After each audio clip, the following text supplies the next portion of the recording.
Auka þarf stuðning við landbúnað allt að 6 milljarða á ári í afkoma bænda ekki að versna við inngöngu í Evrópusambandið.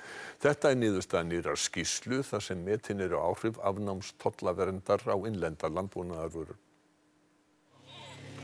Mikill munur er á stöðu íslenskra bænda og evrópskra starfsbræðra þeirra þegar litið er til styrkja og markaðsverndar á landbúnaðarafurðum.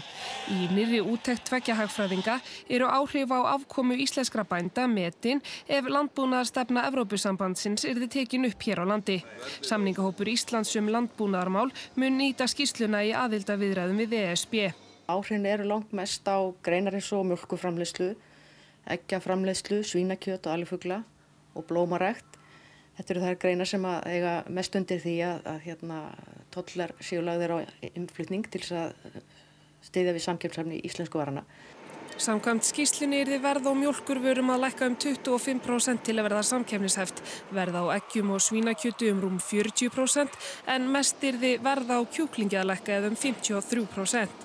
Þetta þýðir samkvæmt skýrslunni að eigi afkoma bænda ekki að versna við inngöngu í ESB, þá þurfi að auka styrki til þeirra verulega. Þeir yrðu að fara úr 9 milljörðum árlega í 11 til 15 milljarða króna. En hvað þýðir þetta fyrir neytendur? Afnám tolla lækkaði verð á búvörum í Finnlandi 11% en Erna segir að áhrifin verði hugsanlega önnur hér á landi. Þó að hér sé frjáls innflutningur og tollalausa á brauði og kornvörum, þá þýðir það ekki að slíka vörur séu neitt ódýrari til neytenda hér á landi heldur en í Evrópu.